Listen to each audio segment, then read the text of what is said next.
Oxford Academy. Tuition for SSLC 9th Standard, 10th Regular and Holiday Batches. ശരാശരിക്കാരായ വിദ്യാർത്ഥികളെ പോലും മികച്ച നിലവാരത്തിലേക്ക് ഉയർത്തുന്ന അധ്യാപന രീതി. നൈറ്റ് ക്ലാസുകൾ, മാത്സ്, ഹിന്ദി, ഇംഗ്ലീഷ് പഠന ക്യാമ്പുകൾ, ലൈബ്രറി സൗകര്യം. നിങ്ങളുടെ അഡ്മിഷൻ ഇപ്പോൾ തന്നെ ഉറപ്പാക്കുക.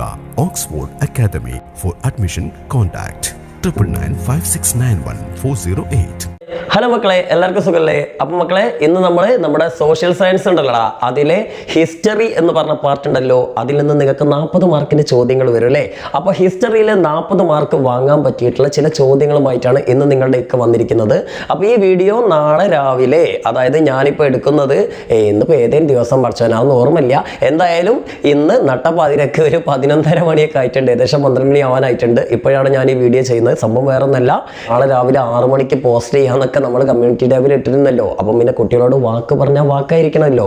അപ്പം ഞാൻ കുറേ ക്വസ്റ്റ്യൻസ് ഇങ്ങനെ ഉണ്ടാക്കി വന്നപ്പോഴേക്കും കുറച്ച് ടൈം ലേറ്റ് ആയിപ്പോയി. അതാണ് ഇപ്പോൾ ഇത്രയും ഡിലേ വന്നത്. സംഭവമൊക്കെ എനിക്ക് ഉറപ്പൊക്കെ വരുന്നുണ്ട്, എന്നാലും മക്കളോട് പറഞ്ഞ വാക്ക് പാലിക്കാതിരിക്കാൻ പറ്റില്ലല്ലോ. അപ്പോൾ അതുകൊണ്ട് ഈ സമയമില്ലാത്ത സമയത്ത് ചെയ്യാണ്.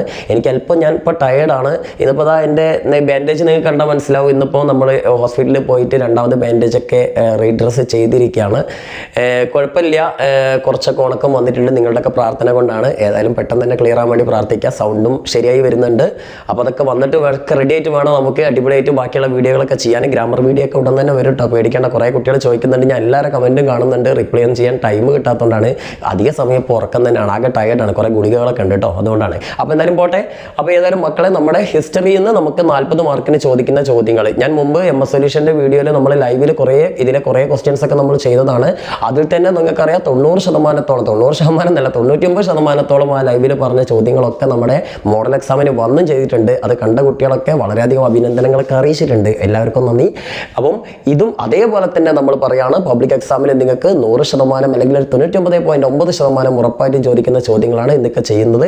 അപ്പോൾ എന്തായാലും ഈ വീഡിയോ കുറച്ച് ലെങ്ത് ആവും. കാരണം വേറെ ഒന്നുകൊണ്ടല്ല, നമ്മൾ മൊത്തം ഹിസ്റ്ററിയിലെ 11 ചാപ്റ്ററുകളുടെയും പ്രധാനപ്പെട്ട ചോദ്യങ്ങൾ പറയുന്നുണ്ട്. അതിൽ ചില ചാപ്റ്ററുകളൊക്കെ 2-3 ക്വസ്റ്റ്യൻസ് ഒക്കെ ഉള്ളൂ, എന്നാൽ ചില ചാപ്റ്ററിന് 6-7 ക്വസ്റ്റ്യൻസ് ഒക്കെ വരുന്നുണ്ട്. അപ്പോൾ അത് കംപ്ലീറ്റ് ആയിട്ട് ഞാൻ ഡീറ്റെയിൽഡ് ആയിട്ട് വിവരിക്കുന്നൊന്നുമില്ല, കാരണം വിവരിക്കേണ്ട ആവശ്യമില്ല. കുട്ടികളൊക്കെ ഏകദേശം പഠിച്ചു കഴിഞ്ഞിട്ടുണ്ടാവും. ഇനി പഠിക്കാത്തവരാണെങ്കിൽ തന്നെ നിങ്ങൾ ഈ ചോദ്യം കണ്ടിട്ട് നിങ്ങളുടെ ടെക്സ്റ്റ് ബുക്ക് നോക്കിയിട്ട് അത് പഠിക്കുക. പോരാത്തതിന് ഇതിലിവിടെ നോട്ട് കൂടി കൊടുക്കുന്നുണ്ട്, ഒന്ന് സ്ക്രീൻഷോട്ട് ചെയ്യുക അല്ലെങ്കിൽ എഴുതിയെടുക്കുകയോ ചെയ്താൽ മതി. ഞാൻ ഇതിൽ കുറേ എനിക്ക് ടൈം ഇല്ലാത്തതുകൊണ്ട് കുറേയൊക്കെ ഞാൻ ടെക്സ്റ്റിൽ നിന്ന് സ്ക്രീൻഷോട്ട് എടുത്തിട്ട് നമ്മൾ സ്ലൈഡ് ഉണ്ടാക്കിയതാണ്. കുറേയൊക്കെ ഞാൻ കഷ്ടപ്പെട്ട് ടൈപ്പ് ചെയ്തുകൊണ്ട്. അപ്പോൾ അതുകൊണ്ട് തന്നെ കൃത്യമായ ഒരു PDF എൻ്റെ കയ്യിലില്ല. ഇനി ആരെങ്കിലും പേഴ്സണലി ചോദിക്കുകയാണെങ്കിൽ ഞാൻ ചെയ്തിട്ടുള്ള ഈ താൽക്കാലിക PDF ഞാൻ തരേണ്ടത്, ആരെങ്കിലും വാട്സപ്പിൽ ചോദിക്കുകയാണെങ്കിൽ. എന്തായാലും മക്കളെ, നമുക്ക് തുടങ്ങാം. നമ്മുടെ ഫസ്റ്റത്തെ ചാപ്റ്റർ ഉണ്ടല്ലോ, revolutions that influence the world, അതായത് ലോകത്തെ സ്വാധീനിച്ച വിപ്ലവങ്ങൾ. അതിൽ നമുക്കറിയാം ഇപ്പോൾ ചൈനീസ് റവല്യൂഷനിലെ നമ്മൾ പ്രവചിച്ച അതേപോലെ തന്നെ ചൈനീസ് വിപ്ലവം തന്നെയാണ് വന്നത്.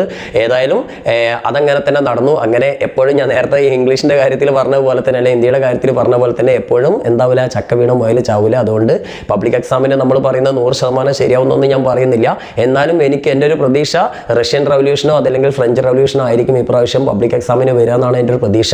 പക്ഷേ മക്കൾ എന്ത് ചെയ്യണമെന്ന് വെച്ചാൽ റഷ്യയും അതേപോലെ തന്നെ ഫ്രഞ്ചും പിന്നെ നമ്മുടെ അമേരിക്കൻ റവല്യൂഷനും കൂടി പഠിച്ചു വെക്കുക, ഏറ്റവും നല്ലതാണ്. ഇതിൻ്റെ എല്ലാം സിമ്പിൾ നോട്ട്സ് നമ്മൾ ഓൾറെഡി നമ്മുടെ ചാനലിൽ അപ്ലോഡ് ചെയ്തിട്ടുണ്ട്.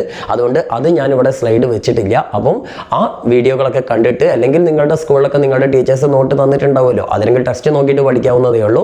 അപ്പോൾ ഈ 3 റവല്യൂഷൻസ് ഒന്ന് മക്കൾ പഠിച്ചു വെക്കുക. പിന്നെ സെക്കൻഡ് ചാപ്റ്റർ പഠിക്കുന്ന കുട്ടികളാണെങ്കിൽ നിങ്ങൾ പ്രധാനമായിട്ടും പഠിക്കേണ്ടത് നമ്മുടെ സെക്കൻഡ് വേൾഡ് വാറും അതിൻ്റെ റിസൾട്ടും അതേപോലെ തന്നെ ഫാസിസം നാസിസം അതിൻ്റെ സവിശേഷതകൾ, ഇങ്ങനെയൊക്കെയുള്ള കാര്യങ്ങളാണ് നിങ്ങൾ മെയിനായിട്ട് പഠിക്കേണ്ടത്. അതിനകത്തുനിന്നായിരിക്കും നിങ്ങൾക്ക് മിക്കവാറും ചോദ്യങ്ങൾ വരിക കേട്ടോ. ഇനി നമുക്ക് 3rd ചാപ്റ്റർ മുതലാണ് ഞാനിവിടെ സ്ലൈഡ് ഉണ്ടാക്കിയിരിക്കുന്നത്. നമുക്ക് 4 മാർക്കിനും 3 മാർക്കിനും അതേപോലെ തന്നെ 1 മാർക്കിനൊക്കെ ചോദ്യങ്ങൾ വരുന്നത് 3rd ചാപ്റ്റർ മുതലാണല്ലോ മക്കളെ. അപ്പോൾ അതിൽ നിന്ന് നിങ്ങൾക്ക് 34 മാർക്കിനാണ് വരിക അല്ലേ? ആ 34 മാർക്കിൻ്റെതാണ് ഇപ്പോൾ നമ്മളിവിടെ സ്ലൈഡ് തയ്യാറാക്കിയിരിക്കുന്നത്. അപ്പോൾ നമുക്ക് അത് തുടങ്ങാം. ഫസ്റ്റ് തന്നെ നമ്മുടെ പബ്ലിക് അഡ്മിനിസ്ട്രേഷൻ അല്ലെങ്കിൽ പൊതുഭരണം എന്ന് പറഞ്ഞ ചാപ്റ്റർ ആണല്ലോടാ. ആ ചാപ്റ്ററിൽ നിന്ന് നമുക്ക് ഫസ്റ്റ് തന്നെ ആകെ ഇതൊന്നും ഒരു 4 മാർക്കിൻ്റെ ചോദ്യം വരുള്ളൂ അല്ലേ? 4 മാർക്കിൻ്റെ പറഞ്ഞാൽ ഒരു 1 വേർഡ് ക്വസ്റ്റ്യനും അതേപോലെ തന്നെ ഒരു 3 മാർക്കിൻ്റെ ചോദ്യമാണ് നമുക്ക് മോഡൽ എക്സാമിന് ചോദിച്ചത്. മേ ബി അതുപോലെ തന്നെ അതേ പാറ്റേണിൽ തന്നെയായിരിക്കും ഈ പ്രാവശ്യം നിങ്ങൾക്ക് പരീക്ഷയ്ക്ക് ചോദിക്കുക. അങ്ങനെയാണെങ്കിൽ ഒരു 3 മാർക്കിന് അല്ലെങ്കിൽ ചിലപ്പോൾ 4 മാർക്കിന് 1 വേർഡ് ചിലപ്പം വേറെ ഏതെങ്കിലും ചാപ്റ്ററിന് ചോദിച്ചിട്ട് ഒരു 3 മാർക്കിന് ചിലപ്പോൾ ഇത് ചോദിക്കാം. പിന്നെ വേറൊരു കാര്യം കൂടി പറഞ്ഞില്ല, 1 വേർഡ് ക്വസ്റ്റ്യൻസ് എപ്പോഴും നമ്മുടെ ഓപ്ഷൻസ് അല്ലാത്ത നിർബന്ധമായി നിങ്ങൾക്ക് പഠിക്കേണ്ട ചാപ്റ്റർ ഉണ്ടല്ലോ, അതിൽ നിന്ന് മാത്രമേ 1 വേർഡ് ക്വസ്റ്റ്യൻസ് വരുള്ളൂ. അപ്പോൾ 1 വേർഡ് ക്വസ്റ്റ്യൻസ് അറിയണം എന്നുള്ളവർ അത്തരം ചാപ്റ്ററുകൾ ജോഗ്രഫിയിലെ ഹിസ്റ്ററിയിലെ നിർബന്ധമായും പഠിക്കേണ്ട ചാപ്റ്ററുകൾ ഒന്ന് ഡീറ്റെയിൽ ആയിട്ട് പഠിച്ചു കഴിഞ്ഞാൽ 1 വേർഡ് ക്വസ്റ്റ്യൻസ് ഈസി ആയിട്ട് കിട്ടും. അതിൻ്റെ ആവശ്യമൊന്നുമില്ല, അതിന് ഓപ്ഷനൊക്കെ ഉണ്ടല്ലോ, ഈസി ആയിട്ട് ആൻസർ കിട്ടുന്നു, വായിച്ചുകൂട്ടിയൊക്കെ തന്നെ പെട്ടെന്ന് കിട്ടും. ഓക്കെ, അപ്പോൾ എന്തായാലും മനസ്സിലാക്കുക, ഒരു 3-4 മാർക്കിന് നമുക്ക് ഈ ഒരു ക്വസ്റ്റ്യൻ പ്രതീക്ഷിക്കാം. അപ്പോൾ ഈ ചോദ്യം എന്ന് പറഞ്ഞാൽ അവിടെ സെൻട്രൽ തന്നെ കൊടുത്തിട്ടുണ്ട്, സിഗ്നിഫിക്കൻസ് ഓഫ് പബ്ലിക് അഡ്മിനിസ്ട്രേഷൻ, മലയാളത്തിൽ പൊതുഭരണത്തിന്റെ പ്രാധാന്യം. ഓക്കെ, അപ്പോൾ ചിലപ്പോൾ നിങ്ങൾക്ക് പരീക്ഷയ്ക്ക് ഇതിൽ ഏതെങ്കിലും ഒരു പോയിന്റ് തന്നിട്ട്, അതായത് ഫോർമുലേറ്റ് ഗവൺമെന്റൽ പോളിസീസ്, അതായത് ഗവൺമെന്റിന്റെ നയങ്ങൾ രൂപപ്പെടുത്തുന്നു എന്നത് പൊതുഭരണത്തിന്റെ അല്ലെങ്കിൽ പബ്ലിക് അഡ്മിനിസ്ട്രേഷന്റെ ഒരു സിഗ്നിഫിക്കൻസ് ആണ്, അല്ലെങ്കിൽ ഒരു പ്രാധാന്യമാണ്, മറ്റു പ്രാധാന്യങ്ങൾ കണ്ടെത്തുക അല്ലെങ്കിൽ ബാക്കി സിഗ്നിഫിക്കൻസ് കണ്ടെത്തുക എന്നുള്ളൊരു ചോദ്യം ചോദിച്ചാൽ മക്കൾ ബാക്കിയുള്ള പോയിന്റുകളാണ് എഴുതേണ്ടത്. ഞാൻ വായിച്ചാൽ പെട്ടെന്ന് provide goods and services, ensure welfare of the people, അതേപോലെ find out solution to public issues, അതായത് സാധനങ്ങളും സേവനങ്ങളും ലഭ്യമാക്കുന്നു, ജനക്ഷേമം ഉറപ്പാക്കുന്നു, ജനകീയ പ്രശ്നങ്ങൾക്ക് പരിഹാരം കാണുന്നു. ഈ 3 പോയിന്റുകൾ. അപ്പം ഒരു 3 പോയിന്റ് നിങ്ങൾ പഠിച്ചേക്കാം, പറ്റാവുന്ന ഒരു 4 പോയിന്റും പഠിച്ചു വെക്കാം. ഓക്കെ, അപ്പോൾ നമുക്ക് അടുത്ത ചോദ്യത്തിലേക്ക് കിടക്കാം. ഈ അടുത്ത ചോദ്യം നിങ്ങൾക്കൊക്കെ സുപരിചിതമായിട്ടുള്ള ഒരു ക്വസ്റ്റ്യൻ ആണ്. ഇന്ത്യൻ സിവിൽ സർവീസിന്റെ പ്രധാനപ്പെട്ട ഉപവിഭാഗങ്ങൾ, classification of Indian civil service അല്ലേ. നമുക്കറിയാം പ്രധാനമായിട്ടും all India service, central service, state service, അതായത് അഖിലേന്ത്യാ സർവീസ്, കേന്ദ്ര സർവീസ്, സംസ്ഥാന സർവീസ് എന്നിങ്ങനെ 3 ടൈപ്പിലാണ് നമ്മുടെ ഇന്ത്യൻ സിവിൽ സർവീസിനെ വർഗീകരിച്ചിരിക്കുന്നത്. അതിൽ ഓൾ ഇന്ത്യ സർവീസ് എന്ന് പറഞ്ഞാൽ നാഷണൽ ലെവലിലാണ് അപ്പോയിന്റ്മെന്റ് നടക്കുന്നത്. സെൻട്രൽ ഗവൺമെന്റ് ആണ് ഇവിടേക്കുള്ള അപ്പോയിന്റ്മെന്റുകളൊക്കെ നടത്തുന്നത്. സെൻട്രൽ ഗവൺമെന്റ് സ്ഥാപനങ്ങളിലേക്കും അതേപോലെ തന്നെ സ്റ്റേറ്റ് ഗവൺമെന്റ് സ്ഥാപനങ്ങളിലേക്കും ഇവിടെ അപ്പോയിന്റ്മെന്റ് നടക്കും. എക്സാമ്പിൾ IAS, അതേപോലെ തന്നെ നമ്മുടെ എന്താണ് IPS പോലുള്ള പൊസിഷൻസ് ഒക്കെ. അപ്പോൾ എക്സാമ്പിൾ അടക്കം പഠിച്ചു വെക്കണേ. പിന്നെ സെൻട്രൽ സർവീസ് എന്ന് പറഞ്ഞാൽ ഇതേപോലെ തന്നെ നാഷണൽ ലെവലിൽ തന്നെയാണ്, യൂണിയൻ തലത്തിൽ തന്നെയാണ് അപ്പോയിന്റ്മെന്റ് നടക്കുന്നത്. സെൻട്രൽ ഗവൺമെന്റ് തന്നെയാണ് ഇവിടേക്കുള്ള അപ്പോയിന്റ്മെന്റ് ഒക്കെ നടത്തുന്നത്. എന്നാൽ എന്താണ് സെൻട്രൽ ഗവൺമെന്റ് സ്ഥാപനങ്ങൾക്ക്, കേന്ദ്ര ഗവൺമെന്റ് സ്ഥാപനങ്ങൾക്ക് മാത്രമായിരിക്കും ഇവിടെ അപ്പോയിന്റ്മെന്റ് നടക്കുക. ഉദാഹരണം നമ്മുടെ റെയിൽവേ തന്നെ. ഇനി സ്റ്റേറ്റ് സർവീസ് എന്ന് പറഞ്ഞ പേര് തന്നെ ഉണ്ട്, സ്റ്റേറ്റ് ഗവൺമെന്റ് തന്നെയാണ് അപ്പോയിന്റ്മെന്റ് നടത്തുന്നത്, സ്റ്റേറ്റ് ഗവൺമെന്റ് സ്ഥാപനങ്ങളിലേക്ക് മാത്രമാണ്. അപ്പോൾ അങ്ങനെ മനസ്സിലാക്കിച്ചിട്ടൊന്ന് പഠിച്ചാൽ മതി, പെട്ടെന്ന് എഴുതാൻ പറ്റും. ഓക്കെ, അപ്പോൾ നിങ്ങൾക്ക് ഇത് മൊത്തമായിട്ട് ചോദിക്കണം എന്നില്ല, 3 മാർക്കിനുള്ള ചാപ്റ്റർ എന്ന് വരുള്ളൂ. അപ്പോൾ അതുകൊണ്ട് തന്നെ 3 മാർക്കിന്റെ ക്വസ്റ്റ്യൻ മേ ബി ഇതിൽ ഏതെങ്കിലും 1 മാത്രം എഴുതാനായിരിക്കും, അല്ലെങ്കിൽ ഏതെങ്കിലും 2 മാത്രമായിരിക്കും. എന്തായാലും ഈ ഒരു ക്വസ്റ്റ്യൻ പഠിച്ചു വെച്ചുകൊണ്ട് വരാൻ സാധ്യത കൂടുതലാണ് കേട്ടോ. അടുത്തത് ഈ ചാപ്റ്ററിന് വരാൻ സാധ്യതയുള്ള ഇ ഗവേണൻസ്. അറിയാലോ, ഇന്റർനെറ്റിന്റെ അല്ലെങ്കിൽ ഇലക്ട്രോണിക് സാങ്കേതിക വിദ്യയുടെ സഹായത്തോടെ ഗവൺമെന്റിന്റെ സേവനങ്ങൾ ജനങ്ങളിലേക്ക് എത്തിക്കുന്ന ഒരു ടെക്നോളജിയാണ് നമ്മുടെ ഇ ഗവേണൻസ്. അപ്പോൾ ഈ ഗവേണൻസിന്റെ പ്രധാനപ്പെട്ട ബെനിഫിറ്റ്സ് നമുക്ക് ചോദിക്കാൻ സാധ്യതയുണ്ട്. അപ്പോൾ ഗവൺമെന്റ് ഓഫീസിൽ ക്യൂ നിൽക്കേണ്ട ആവശ്യമില്ല, വളരെ എളുപ്പത്തിൽ വേഗത്തിലൊക്കെ സേവനങ്ങൾ ലഭ്യമാവുന്നൊക്കെ പറഞ്ഞിട്ടുള്ള പോയിന്റുകളുണ്ട്. അപ്പോൾ ഈ പോയിന്റുകൾ പഠിച്ചേക്കുക. ഏറ്റവും മിനിമം ഒരു 3 പോയിന്റെങ്കിലും പഠിച്ചു വെക്കാം കേട്ടോ. ഓക്കെ, ഇനി നമുക്ക് ഈ ചാപ്റ്ററിൽ ഞാൻ കുറച്ച് കൂടുതലൊന്നുമില്ല, ഒരു 5-6 ക്വസ്റ്റ്യൻസ് എടുത്ത് വെച്ചിട്ടുണ്ട്. കാരണം എല്ലാം ഇമ്പോർട്ടൻ്റ് ആണ്. അതിൽ ഏറ്റവും ഇമ്പോർട്ടൻ്റ് എനിക്ക് തോന്നുന്ന ക്വസ്റ്റ്യൻസ് മാത്രമാണ് ഞാനിവിടെ വെച്ചിട്ടുള്ളത്. ഇനി അടുത്ത സെൻട്രൽ വിജിലൻസ് കമ്മീഷനാണ്, അതായത് കേന്ദ്ര വിജിലൻസ് കമ്മീഷൻ. സെൻട്രൽ ഗവൺമെന്റ് ഓഫീസുകളിലെ അഴിമതി തടയാൻ, കറപ്ഷൻ തടയാനാണ് ഈ സ്ഥാപനമുള്ളത്. സെൻട്രൽ വിജിലൻസ് ഓഫീസറാണ് ഇതിന്റെ ഹെഡ്. അതേപോലെ തന്നെ ഓരോ സർക്കാർ സ്ഥാപനത്തിലും ഒരു വിജിലൻസ് ഓഫീസർ, ഒരു ചീഫ് വിജിലൻസ് ഓഫീസറെയും ഇതിന്റെ ഭാഗമായിട്ട് അപ്പോയിന്റ് ചെയ്തിട്ടുണ്ടായിരിക്കും. ഓക്കെ, അപ്പോൾ അതുകൂടി പഠിച്ചേക്കാം. ഇതിന്റെ മലയാളം ഞാൻ വെക്കാൻ മറന്നുപോയിട്ടുണ്ട്, മലയാളം മീഡിയം ആ ടെക്സ്റ്റ് നോക്കിയാൽ മനസ്സിലാവും കേട്ടോ. അതുപോലെ തന്നെയാണ് ഓംബുഡ്സ്മാൻ എന്ന് പറഞ്ഞു കഴിഞ്ഞാൽ നമുക്കറിയാം ഈ ഇലക്ട്രൽ റെപ്രസെന്റേറ്റീവ്സ്, അതായത് ജനപ്രതിനിധികളുടെയും അതേപോലെ തന്നെ ബ്യൂറോക്രാറ്റ്സുകൾ, ഉദ്യോഗസ്ഥന്മാരുടെ അഴിമതി തടയാൻ വേണ്ടിയിട്ടുള്ള സ്ഥാപനമാണ് ഓംബുഡ്സ്മാൻ. ഒരു റിട്ടയേർഡ് ഹൈക്കോടതി ജഡ്ജ്, അതായത് വിരമിച്ച ഹൈക്കോടതി ജഡ്ജ് ആയിരിക്കും ഈ ഓംബുഡ്സ്മാൻ ആയിട്ട് സാധാരണ അപ്പോയിന്റ് ചെയ്യാറുള്ളത്. പിന്നെ ഓംബുഡ്സ്മാൻ പരാതി കിട്ടിക്കഴിഞ്ഞാൽ ആരെ വേണമെങ്കിലും ഡയറക്റ്റ് ആയിട്ട് വിളിപ്പിക്കാനുള്ള, ഏത് പ്രധാനമന്ത്രി ആയാലും ആരെ വേണമെങ്കിലും വിളിപ്പിക്കാനുള്ള അധികാരമുണ്ട്. അതേപോലെ തന്നെ അതിന് വേണ്ട നടപടികൾ കൈക്കൊള്ളാനുള്ള അധികാരമുണ്ട്. ആ പോയിന്റുകൾ അതിൽ എഴുതിയാൽ മതി കേട്ടോ മക്കളെ. ഓക്കെ, ഇനി നമുക്ക് അടുത്ത ചാപ്റ്റർ എന്ന് പറഞ്ഞാൽ ബ്രിട്ടീഷ് എക്സ്പ്ലോയിറ്റേഷൻ ആൻഡ് റെസിസ്റ്റൻസ്. നിങ്ങൾ പെട്ടെന്ന് ചാപ്റ്റർ ടെക്സ്റ്റ് ബുക്കിൽ നോട്ട് ചെയ്തൊക്കെ, അല്ലെങ്കിൽ നിങ്ങളുടെ ഒരു നോട്ട്ബുക്കിലേക്ക് പെട്ടെന്ന് നോട്ട് ചെയ്തൊക്കെ ഏതൊക്കെ ക്വസ്റ്റ്യൻസ് ആണ് കേട്ടോ. വളരെ ഇമ്പോർട്ടൻ്റ് ആയിട്ടുള്ള ക്വസ്റ്റ്യൻസ് ആണ്. ഇത് പഠിക്കാൻ നിങ്ങൾ ഒരിക്കലും പരീക്ഷയ്ക്ക് പോകരുത് കേട്ടോ. ഓക്കെ, പിന്നെ ഞാൻ പറയുന്നത് എന്താ വെച്ചാൽ ഇപ്പോഴും ഞാനൊരു 99% ആണ് ഇതിൽ ചാൻസ് നൽകുന്നത്. ചിലപ്പോൾ 1-2 ക്വസ്റ്റ്യനൊക്കെ പുറത്തുനിന്ന് ചോദിച്ചെന്ന് വരാം. അങ്ങനെ ചോദിക്കാതിരിക്കാൻ നമ്മുടെ എക്സ്പീരിയൻസ് വെച്ചിട്ടാണ് തരുന്നത്, ചോദിക്കില്ല എന്ന് എനിക്ക് തോന്നുന്നു. ഇനി അഥവാ എങ്ങാനും ചോദിക്കുകയാണെങ്കിൽ നിങ്ങൾക്ക് ഒരു 1-2 ക്വസ്റ്റ്യനൊക്കെ പുറത്തുനിന്ന് വരുള്ളൂ. അത് കിട്ടണമെങ്കിൽ നിങ്ങൾ എന്താ വെച്ചാൽ ടൈം ഉണ്ടെങ്കിൽ ബാക്കിയുള്ള ഭാഗങ്ങളും കൂടി പഠിക്കാൻ പറ്റുന്നവർ പഠിച്ചോളൂ. എന്നാൽ മൊത്തം ടെക്സ്റ്റൊക്കെ വായിക്കാൻ മടിയുള്ളവർ ഇത് തന്നെ പഠിച്ചിട്ട് പോയാൽ മതി. ഓക്കെ, അപ്പോൾ ഏതായാലും മക്കളെ നമ്മുടെ അതായത് ബ്രിട്ടീഷ് എക്സ്പ്ലോയിറ്റേഷൻ ആൻഡ് റെസിസ്റ്റൻസ് അല്ലെങ്കിൽ ബ്രിട്ടീഷ് ചൂഷണം ചെറുത്തുനിൽപ്പും എന്ന് പറഞ്ഞ പാഠഭാഗത്തിൽ നമുക്ക് ഫസ്റ്റ് തന്നെ പഠിക്കാനുള്ളത് 3 റവന്യൂ സിസ്റ്റംസ്, അതായത് ബ്രിട്ടീഷുകാർ ഇന്ത്യയിൽ നടപ്പിലാക്കിയ 3 നികുതി നയങ്ങളാണ്. റൈറ്റ് വാരി, മഹൽവാരി, ജമീന്ദാരി, 3 ഇമ്പോർട്ടൻ്റ് ആണ്. അപ്പോൾ അതിൽ ആദ്യം തന്നെ നമ്മൾ പഠിക്കുന്ന features of permanent land settlement, അതായത് ശാശ്വത ഭൂനികുതി വ്യവസ്ഥ അഥവാ ജമീന്ദാരി സിസ്റ്റത്തിന്റെ ഫീച്ചേഴ്സ് ആണ്. അപ്പോൾ ഇതിൽ കുറച്ച് ഫീച്ചേഴ്സ് കൊടുത്തിട്ടുണ്ട്. ജമീന്ദാർമാരാണ് ടാക്സ് പിരിക്കുന്നത്, 60% വരെ ടാക്സ് കൊടുക്കണം, ടാക്സ് ക്യാഷ് ആയിട്ട് തന്നെ കൊടുക്കണം. അപ്പോൾ ഇതിൽ ഏതെങ്കിലും നിങ്ങൾ ഒരു 4 പോയിന്റ് പഠിച്ചു വെക്കുക. ഓക്കെ, മറന്നു പോകരുതേ. ഓക്കെ, ഇനി അടുത്തത് റൈറ്റ് വാരി സിസ്റ്റമാണ്. ഇത് ഞാൻ മലയാളം മീഡിയം നൽകാൻ പറയാൻ മറന്നു പോയിട്ടുണ്ട്. അപ്പോൾ അത് ടെക്സ്റ്റിൽ തന്നെ ഉണ്ട്. റൈറ്റ് ടു വാരി എന്ന് പറഞ്ഞാൽ റൈറ്റ് എന്ന വാക്കിൻ്റെ അർത്ഥം തന്നെ ഫാമർ, കർഷകൻ എന്നാണ്, ഒന്ന് ഓർത്ത് വെക്കുക. അപ്പം ഈ ryotwari system south ഇന്ത്യയിൽ, ദക്ഷിണേന്ത്യയിലാണ്. മറ്റേത് permanent land settlement Bengal, Bihar, ഒറീസയിലാണ് നടപ്പിലാക്കിയത്. അതൊന്ന് ഓർത്ത് വെക്കണേ. ഓക്കെ, അപ്പോൾ ഇത് സൗത്ത് ഇന്ത്യയിലാണ്, ദക്ഷിണേന്ത്യയിലാണ് ഇത് നടപ്പിലാക്കിയത്. അതേപോലെ തന്നെ ഇവിടെ ബ്രിട്ടീഷ് ഉദ്യോഗസ്ഥന്മാർ നേരിട്ട് കർഷകരിൽ നിന്നാണ് ടാക്സ് വാങ്ങുന്നത്. ഇവിടെ ഭൂമിയുടെ ഉടമസ്ഥാവകാശം, ലാൻഡ് ഓണർഷിപ്പ് കർഷകന് തന്നെയാണ്. ഈ കാര്യങ്ങളൊക്കെ ഒന്ന് മനസ്സിലാക്കി വെക്കുക. അടുത്ത മഹൽവാരി സിസ്റ്റം ആണ്. ചിലപ്പോൾ നിങ്ങൾക്ക് റൈറ്റ് ടു വാരി മഹൽവാരിയും കൂടി ഒന്നിച്ച് ചോദിച്ചേക്കാം കേട്ടോ. ചിലപ്പോൾ 4 മാർക്കിന് ഒന്നിച്ച് ചോദിച്ചേക്കാം. അപ്പോൾ അത് രണ്ടിൻ്റെ നോട്ടുകൾ ഒരുമിച്ച് എഴുതി. മഹൽവാരി, മഹൽ എന്ന് പറഞ്ഞാൽ വില്ലേജ്, ഗ്രാമം എന്നാണ് അർത്ഥം. അപ്പോൾ മഹൽവാരി സിസ്റ്റത്തിൽ ഒരു വില്ലേജ് ചീഫ്റ്റൻ, ഒരു ഗ്രാമമുഖ്യനായിരിക്കും ബ്രിട്ടീഷുകാർക്ക് വേണ്ടി ടാക്സ് പിരിക്കുന്നത്. അപ്പോൾ അതിലൊരു ടോട്ടൽ ഒരു വില്ലേജ് മുഴുവൻ ഒരു യൂണിറ്റ് ആയിട്ട് കണക്കാക്കുന്നു. ഇവിടെയും ക്യാഷ് ആയിട്ട് തന്നെ നികുതി കൊടുക്കണം എന്നുള്ള കാര്യങ്ങളൊക്കെ ഒന്ന് മനസ്സിലാക്കി വെക്കുക. ഓക്കെ, ഇനി അടുത്തതായിട്ട് നിങ്ങൾക്ക് ചോദിക്കാൻ സാധ്യതയുള്ള ഒരു ക്വസ്റ്റ്യൻ 4 മാർക്കിനോ അല്ലെങ്കിൽ 3 മാർക്കിനൊക്കെയാണ് ഈ ചാപ്റ്ററിന് ക്വസ്റ്റ്യൻ വരിക എന്ന് മനസ്സിലാക്കിയല്ലോ നിങ്ങൾ മോഡൽ എക്സാമിന്. അപ്പോൾ അതിൽ നിങ്ങൾക്ക് ചോദിക്കാൻ ചാൻസ് ഉള്ള ഒരു ക്വസ്റ്റ്യൻ ആണ് കുറിച്യ റിവോൾട്ടിന്റെ, കുറിച്യ വിപ്ലവത്തിന്റെ പ്രധാനപ്പെട്ട കാരണങ്ങൾ. അപ്പോൾ അതിൽ 3 പോയിന്റുകൾ കൊടുത്തിട്ടുണ്ട്. അതായത് imposition of excessive tax by ബ്രിട്ടീഷുകാർ അമിതമായി നികുതി ചുമത്തിയത്. അതേപോലെ തന്നെ compulsion of paying tax in cash, അതായത് നികുതി പണമായിട്ട് കൊടുക്കണം എന്ന് തന്നെ നിർബന്ധിച്ചത്. അതേപോലെ തന്നെ അഗ്രികൾച്ചർ ലാൻഡൊക്കെ സീസ് ചെയ്തത്, ടാക്സ് അടയ്ക്കാത്ത ആളുകളുടെ കൃഷിയിടങ്ങളൊക്കെ പിടിച്ചെടുത്തത്. അപ്പോൾ ഈ 3 കാരണങ്ങൾ കൊണ്ടാണ് കുറിച്യർ ബ്രിട്ടീഷുകാർക്കെതിരെ പോരാടിയത്. അതൊന്ന് മനസ്സിലാക്കി വെക്കുക കേട്ടോ. ഇനി അടുത്തായിട്ട് ഈ ചാപ്റ്ററിന് ചോദിക്കാൻ 3 മാർക്കിന് ചോദിക്കാൻ സാധ്യതയുള്ള ഒരു ക്വസ്റ്റ്യൻ എന്ന് പറഞ്ഞാൽ, ബ്രിട്ടീഷുകാർ നമ്മുടെ ഇന്ത്യയിൽ ഒരുപാട് മോഡേൺ ഇൻഡസ്ട്രീസ്, ആധുനിക വ്യവസായശാലകൾ തുടങ്ങിയിരുന്നു. അവിടെ നമ്മുടെ ഇന്ത്യക്കാരായ തൊഴിലാളികളാണ് പണിയെടുത്തിരുന്നത്. അവരുടെ ജീവിതം വളരെ ദുരിതപൂർണ്ണമായിരുന്നു. അപ്പം ബ്രിട്ടീഷുകാരുടെ വ്യവസായശാലകൾ അല്ലെങ്കിൽ ആധുനിക വ്യവസായശാലകളിൽ ഇന്ത്യയിലെ തൊഴിലാളികൾ നേരിട്ട പ്രശ്നങ്ങൾ എന്തൊക്കെയാണെന്ന് ചോദിക്കും. 3 മാർക്കിനാണ് ചോദിക്കുക. അപ്പോൾ 3 പോയിന്റേ ഉള്ളൂ. പ്രൊലോങ്ഡ് വർക്കിംഗ് അവേഴ്സ്, വളരെ ദൈർഘ്യമേറിയ തൊഴിൽ സമയം. അതേപോലെ മീഗർ വേജസ്, വളരെ തുച്ഛമായ കൂലി. പിന്നെ അൺഹെൽത്തി അക്കോമഡേഷൻ, വൃത്തിഹീനമായിട്ടുള്ള ചുറ്റുപാട്. അപ്പം ഈ 3 കാര്യങ്ങളൊന്ന് പഠിക്കുക കേട്ടോ. ഇനി നമുക്ക് അടുത്ത ചാപ്റ്ററിലേക്ക് പോകാം. അപ്പോൾ അടുത്ത ചാപ്റ്റർ എന്ന് പറഞ്ഞു കഴിഞ്ഞാൽ നമ്മുടെ കൾച്ചർ ആൻഡ് നാഷണലിസം, അതായത് സംസ്കാരവും ദേശീയതയും എന്ന് പറഞ്ഞ ചാപ്റ്ററാണ്. അപ്പോൾ ചാപ്റ്റർ ഒന്ന് ടെക്സ്റ്റ് ബുക്കിൽ നോട്ട് ചെയ്ത് വെക്കുക. ആ ചാപ്റ്റർ നമ്മൾ ഫസ്റ്റ് തന്നെ പഠിക്കേണ്ടത് ഇന്ത്യയിലെ സാമൂഹിക അനാചാരങ്ങൾ നിർത്തലാക്കുന്നതിന് വേണ്ടിയിട്ട് അല്ലെങ്കിൽ അതിനെ എതിർത്തുകൊണ്ട് ഒരുപാട് സോഷ്യൽ റിഫോമേഴ്സ്, അതായത് സാമൂഹിക പരിഷ്കർത്താക്കൾ മുന്നോട്ട് വന്നിരുന്നു. രാജാറാം മോഹൻ റോയ് ഒക്കെ പോലുള്ള ആളുകളുടെ പേരുകളൊക്കെ നമ്മൾ പഠിച്ചാണല്ലോ. ഇത്തരത്തിലുള്ള സോഷ്യൽ റിഫോമേഴ്സ്, അതായത് സാമൂഹിക പരിഷ്കർത്താക്കൾ ഇന്ത്യൻ സമൂഹത്തിൽ ഫണ്ടമെന്റൽ ചേഞ്ചസ്, അതായത് അടിസ്ഥാനപരമായ മാറ്റങ്ങൾ വരുത്താൻ വേണ്ടിയിട്ട് എന്തെല്ലാം നിർദ്ദേശങ്ങളാണ് ബ്രിട്ടീഷ് സർക്കാരിന് മുന്നിൽ അല്ലെങ്കിൽ അന്നത്തെ ഗവൺമെന്റിന് മുന്നിൽ മുന്നോട്ട് വെച്ചത് എന്നുള്ളൊരു ചോദ്യം വരും. അപ്പോൾ അവർ പറഞ്ഞിട്ടുള്ള കാര്യങ്ങൾ എന്തൊക്കെയാണ്? ഇറാഡിക്കേറ്റ് കാസ്റ്റ് സിസ്റ്റം, അതായത് നമ്മുടെ ജാതി വ്യവസ്ഥ ഉന്മൂലനം ചെയ്യുക. പിന്നെ പ്രൊട്ടക്ട് റൈറ്റ് ഓഫ് ഓൾ, എല്ലാവരുടെയും അവകാശങ്ങൾ സംരക്ഷിക്കുക. പിന്നെ ഡിസ്ക്രിമിനേഷൻ അഗൈൻസ്റ്റ് വുമൺ, സ്ത്രീകൾക്കെതിരായിട്ടുള്ള അതിക്രമങ്ങൾ ഒഴിവാക്കുക.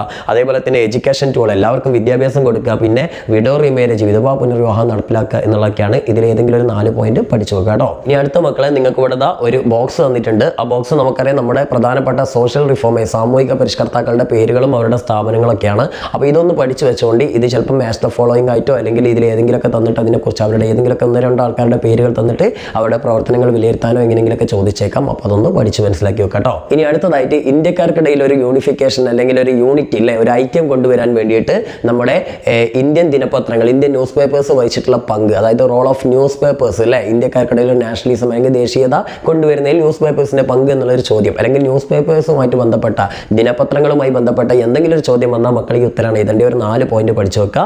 ഇന്ത്യയിൽ ബ്രിട്ടീഷുകാർ നടപ്പിലാക്കിയ എല്ലാ ക്രൂരതകളെക്കുറിച്ചും ബ്രിട്ടീഷുകാരുടെ സാമ്പത്തിക ചൂഷണത്തെക്കുറിച്ചൊക്കെ ജനങ്ങളെ ബോധ്യപ്പെടുത്തിയൊക്കെ ഈ പത്രങ്ങളാണല്ലോ. അങ്ങനെയാണ് നമ്മൾ ബ്രിട്ടീഷുകാർക്കെതിരെ ഒന്നിക്കുന്നതും അവർക്കെതിരെ പോരാടുന്നതൊക്കെ. അപ്പോൾ ആ പോയിന്റുകളൊക്കെ ഇതിലുണ്ട്. ഈ പോയിന്റിൽ ഏതെങ്കിലും നിങ്ങൾക്ക് പെട്ടെന്ന് കിട്ടുന്ന ഒരു 4 പോയിന്റ് സ്വന്തം ഭാഷയിൽ ഉണ്ടാക്കി എഴുതിയാൽ മതി കേട്ടോ. ഇതൊക്കെ നിങ്ങൾ മനസ്സിലാക്കേണ്ടത് സോഷ്യലുള്ള പോയിന്റുകൾ ടെക്സ്റ്റിലുള്ള അതേപോലെ വേണമെന്നില്ല.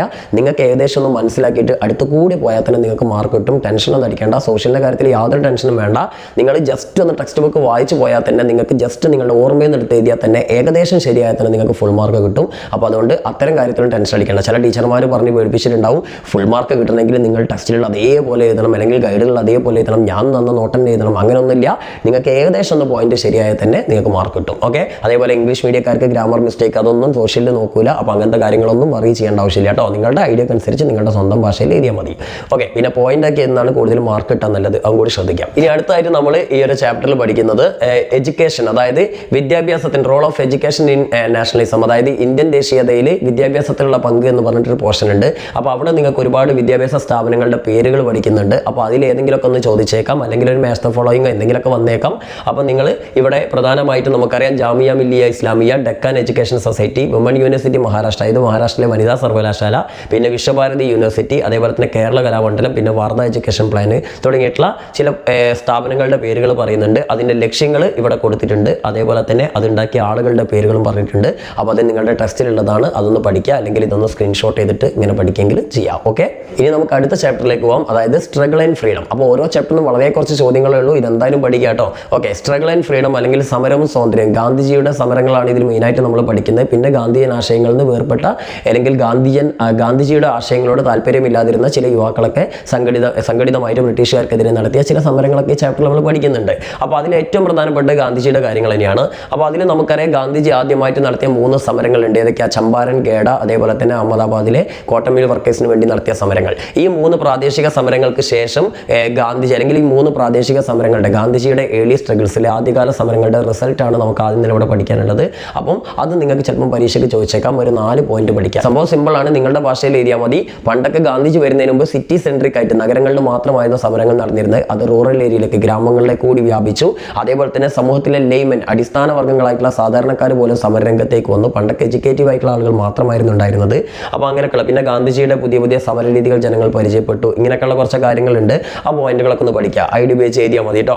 ഇനി അടുത്തത്, ഗാന്ധിജി ഇന്ത്യയിൽ ഇന്ത്യൻ നാഷണൽ കോൺഗ്രസിന്റെ ഭാഗമായിട്ട് അല്ലെങ്കിൽ ഇന്ത്യൻ ദേശീയ പ്രസ്ഥാനത്തിന്റെ ഇന്ത്യൻ നാഷണലിസത്തിന്റെ ഭാഗമായിട്ട് ഗാന്ധിജി ആദ്യമായിട്ട് നടത്തിയ സമരമാണ് നോൺ കോപ്പറേഷൻ മൂവ്മെന്റ്. നമ്മൾ മനസ്സിലാക്കിയിരുന്നു, റൗളറ്റ് ആക്ട് എന്ന് പറഞ്ഞ ആക്ടിന് എതിരായിട്ട് പ്രതിഷേധിച്ചുകൊണ്ട് ഗാന്ധിജി ഒരു സമരം തുടങ്ങി. അതിന്റെ ഭാഗമായി ജാലിയൻ വാലാബാഗ് എന്ന് പറഞ്ഞിട്ടുള്ള കൂട്ടക്കൊല നടന്നു. അതിനുശേഷമാണ് ഗാന്ധിജി ഇന്ത്യൻ നാഷണൽ കോൺഗ്രസിന്റെ ഭാഗമാവുകയും നിസ്സഹകരണ പ്രസ്ഥാനം അല്ലെങ്കിൽ നോൺ കോപ്പറേഷൻ മൂവ്മെന്റ് എന്നൊരു മൂവ്മെന്റ് തുടങ്ങുന്നത് അല്ലേ. അപ്പോൾ ആ മൂവ്മെന്റിന്റെ പ്രത്യേകതകൾ അല്ലെങ്കിൽ നോൺ കോപ്പറേഷൻ മൂവ്മെന്റ് അല്ലെങ്കിൽ നിസ്സഹകരണ പ്രസ്ഥാനത്തിന്റെ ഭാഗമായി ഗാന്ധിജി മുന്നോട്ട് വെച്ച നിർദ്ദേശങ്ങൾ, പ്രപ്പോസൽസ് എന്തൊക്കെയാണെന്ന് നിങ്ങൾക്കൊരു ചോദ്യം വന്നാൽ ഇതൊക്കെയാണ് പഠിക്കേണ്ടത്. സിമ്പിളാണ്.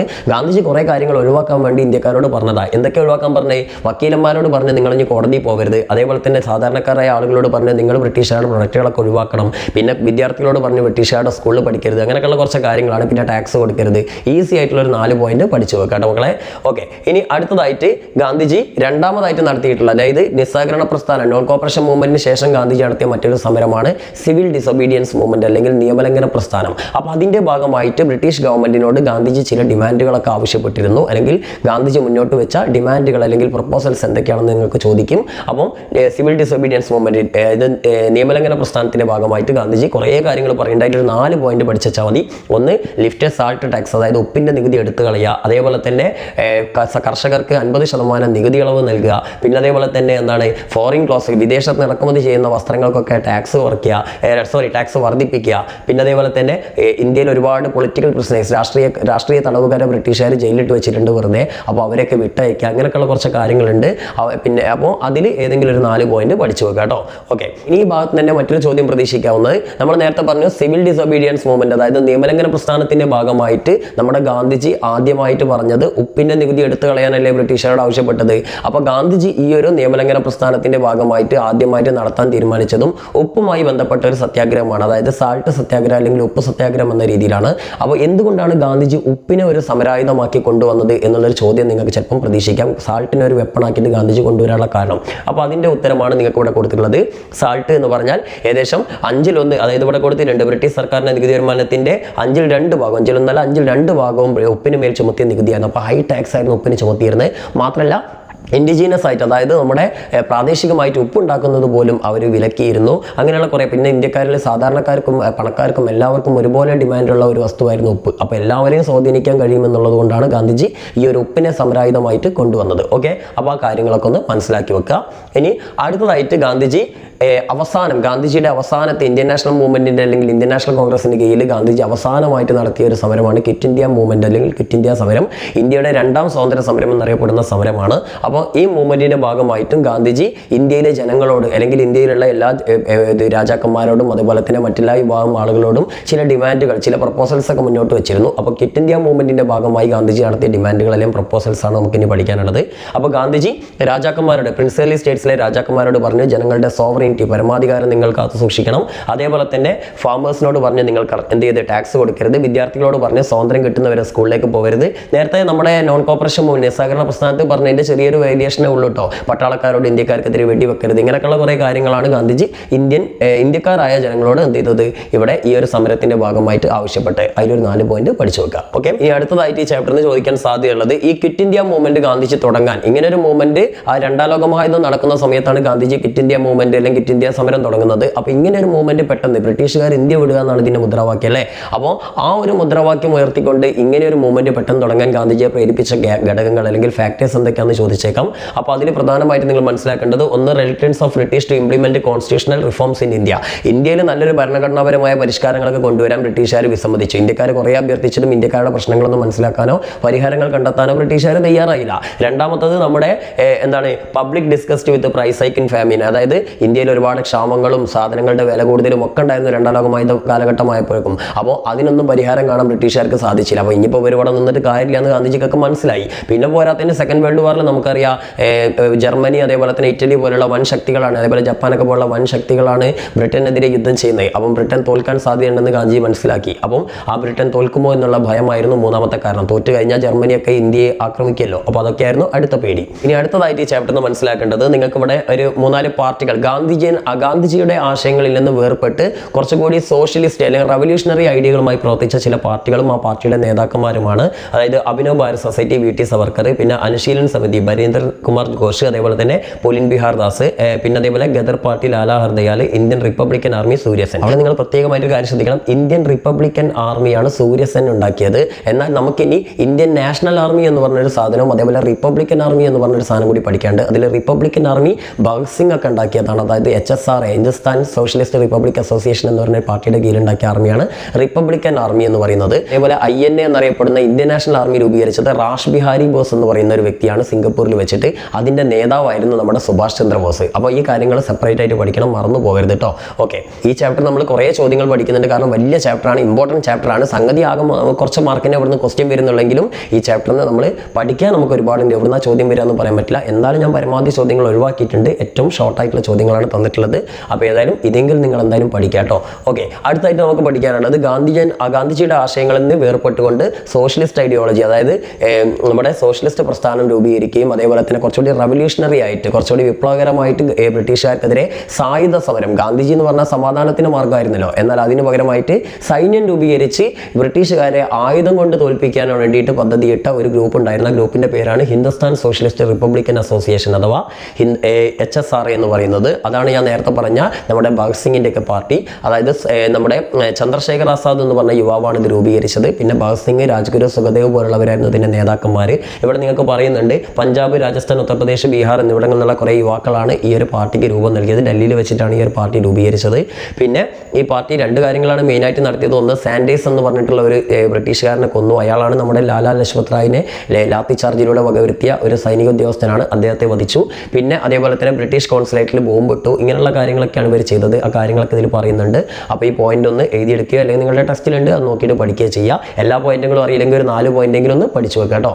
ഇനി അടുത്തൊരു പ്രധാനപ്പെട്ട ക്വസ്റ്റ്യൻ സുഭാഷ് ചന്ദ്രബോസിൻ്റെതാണ്. അതായത് ഈ ഗാന്ധിജിയുടെ ആശയങ്ങളിൽ നിന്ന് നമ്മൾ നേരത്തെ പറഞ്ഞ HSRA പോലെ തന്നെ ഗാന്ധിജിയുടെ ആശയങ്ങളോട് താല്പര്യമില്ലാതിരുന്ന ഒരു വ്യക്തിയാണ് സുഭാഷ് ചന്ദ്രബോസ്. അപ്പോൾ അദ്ദേഹത്തിൻ്റെ കാര്യം പറയുകയാണെങ്കിൽ അദ്ദേഹം ഫോർവേഡ് ബ്ലോക്ക് എന്ന് പറഞ്ഞ ഒരു പാർട്ടി രൂപീകരിച്ചു. പിന്നീട് INA, നമ്മുടെ റാഷ് ബിഹാരി ബോസ് ഉണ്ടാക്കിയ INAയുടെ നേതൃത്വം ഏറ്റെടുത്തു. INAയുടെ കീഴിൽ ഒരു വലിയ സൈന്യത്തെ രൂപീകരിച്ചു. ജപ്പാന്റെ കൂടെ ചേർന്ന് 2ാം ലോക യുദ്ധത്തിൽ ബ്രിട്ടീഷുകാർക്കെതിരെ യുദ്ധം ചെയ്തു. പിന്നെ അദ്ദേഹത്തിൻ്റെ വനിതാ റെജിമെന്റ്, INAയുടെ വനിതാ റെജിമെന്റിന്റെ പേരാണ് നമ്മുടെ ജാൻസി റെജിമെന്റ്. അതിന്റെ ക്യാപ്റ്റൻ ആയിരുന്നു ക്യാപ്റ്റൻ ലക്ഷ്മി. ഇങ്ങനെയൊക്കെയുള്ള കാര്യങ്ങളൊക്കെ ഒന്ന് മനസ്സിലാക്കി വെക്കുക കേട്ടോ. ഓക്കെ, അപ്പോൾ ഇതിലേതെങ്കിലും ഒരു 4 പോയിന്റെങ്കിലും പഠിച്ചു വെക്കുക. ഈ അവസാനമായി ഈ ചാപ്റ്ററിൽ നമ്മൾ പഠിക്കേണ്ടത് മൗണ്ട് ബാറ്റൻ പദ്ധതിയാണ്. ഇന്ത്യയിലെ അവസാനത്തെ വൈസ്രോയി, ബ്രിട്ടീഷുകാർ ഇന്ത്യക്ക് സ്വാതന്ത്ര്യം കൊടുക്കാൻ തീരുമാനിച്ച സമയത്ത് ഇന്ത്യയിലേക്ക് നിയമിച്ചിട്ടുള്ള അവസാനത്തെ വൈസ്രോയിയാണ് മൗണ്ട് ബാറ്റൻ. അദ്ദേഹമാണ് ഇന്ത്യ വിഭജനത്തിലുള്ള പ്ലാനുകളൊക്കെ തയ്യാറാക്കിയത്. അപ്പോൾ ഇന്ത്യ, പാകിസ്ഥാൻ എന്നിങ്ങനെ 2 രാജ്യങ്ങളാക്കി വിഭജിച്ചുകൊണ്ടുള്ള പദ്ധതിയാണ് മൗണ്ട് ബാറ്റൻ പദ്ധതി. അപ്പോൾ അതിൽ പറയുന്ന പ്രധാനപ്പെട്ട ആശയങ്ങൾ എന്തൊക്കെയാണെന്നാണ് ഇവിടെ പറയുന്നത്. അപ്പോൾ അതൊന്ന് നോക്കിയിട്ടൊന്ന് പഠിക്കാം കേട്ടോ.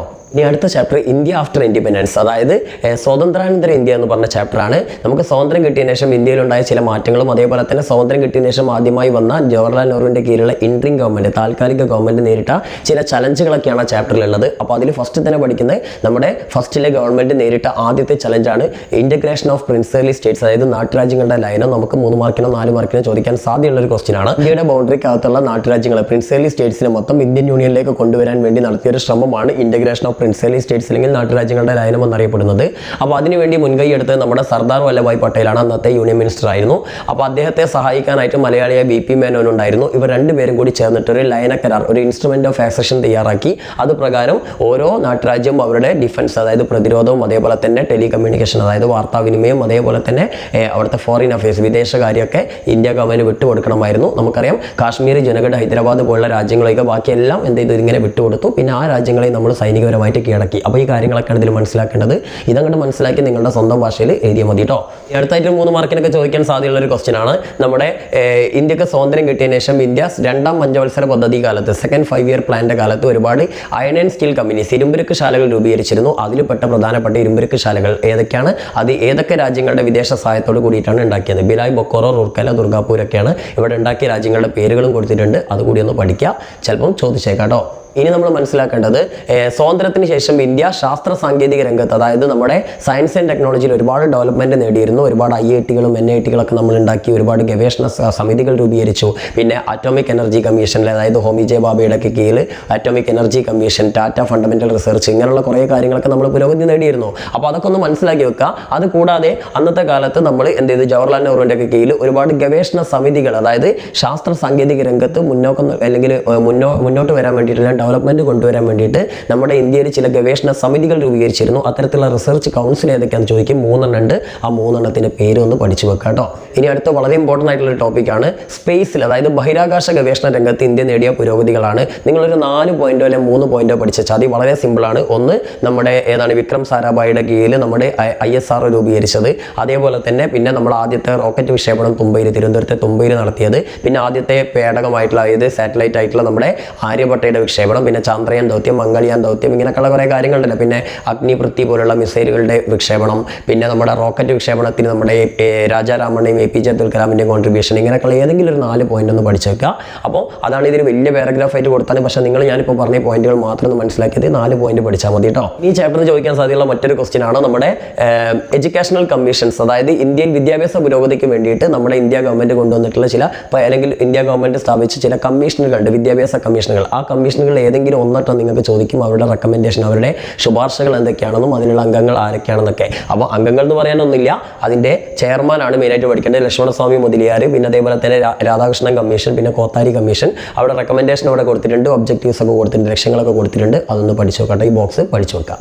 ഇനി അടുത്തത് 1986 നമ്മുടെ ദേശീയ വിദ്യാഭ്യാസ നയമുണ്ട്, അതായത് നമ്മുടെ നാഷണൽ എഡ്യൂക്കേഷൻ പ്ലാന്. അതിൻ്റെ ഭാഗമായിട്ട് നമ്മുടെ ഗവൺമെന്റ് മുന്നോട്ട് വെച്ച നിർദ്ദേശങ്ങൾ എന്തൊക്കെയാണെന്നാണ്. സിമ്പിളാണ്. സ്ത്രീകളുടെ വിദ്യാഭ്യാസം പ്രോത്സാഹിപ്പിക്കുക, ഓപ്പറേഷൻ ബ്ലാക്ക് ബോർഡ്, അതായത് സ്ഥാപനങ്ങളിലെ വിദ്യാഭ്യാസ സ്ഥാപനങ്ങളിൽ അടിസ്ഥാന സൗകര്യങ്ങൾ ലഭ്യമാക്കുക, എല്ലാ ജില്ലയിലും നവോദയ സ്കൂളുകൾ തുടങ്ങുക, കൂടുതൽ അടിസ്ഥാന സൗകര്യങ്ങൾ, അതുപോലെ പ്രൈമറി എഡ്യൂക്കേഷന് കൂടുതൽ ഫോക്കസ് നൽകുക. ഇങ്ങനെയൊക്കെയുള്ള സിമ്പിളായിട്ടുള്ള ഉത്തരമാണ്. നിങ്ങളുടെ ഭാഷയിലേക്ക് മാറ്റിയിട്ട് എഴുതിയാൽ ഒരുപാട് ഡീറ്റെയിൽഡ് ആക്കിയിട്ടൊന്നും എഴുതണ്ട കേട്ടോ. ഈ 3 മാർക്കിനൊക്കെ ചോദിക്കാൻ സാധ്യതയുള്ള മറ്റൊരു ചോദ്യമാണ് ഇന്ത്യയുടെ ഫോറിൻ പോളിസി അഥവാ വിദേശ നയം. ഓക്കെ, ഇതിലൊരു 3 പോയിന്റ് നിങ്ങൾ പഠിച്ചാൽ മതി. വളരെ സിമ്പിളാണ്. Resistant to colonialism and imperialism, കോളനിവൽക്കരണത്തെയും സാമ്രാജ്യത്തെയും എതിർത്തു. ഹോസ്റ്റിലിറ്റി ടു റാഷിസം, അതായത് വംശീയത എതിർത്തു. പിന്നെ യുണൈറ്റഡ് നേഷൻസ് ഓർഗനൈസേഷനിൽ വിശ്വാസം ഉണ്ടായിരുന്നു. പിന്നെ സമാധാനപരമായ സഹവർത്തിത്വം, പീസ്ഫുൾ കോഎക്സിസ്റ്റൻസ്, ഇങ്ങനെയുള്ള ഏതെങ്കിലും ഒരു 3-4 പോയിന്റ് പഠിച്ചേക്കാം കേട്ടോ.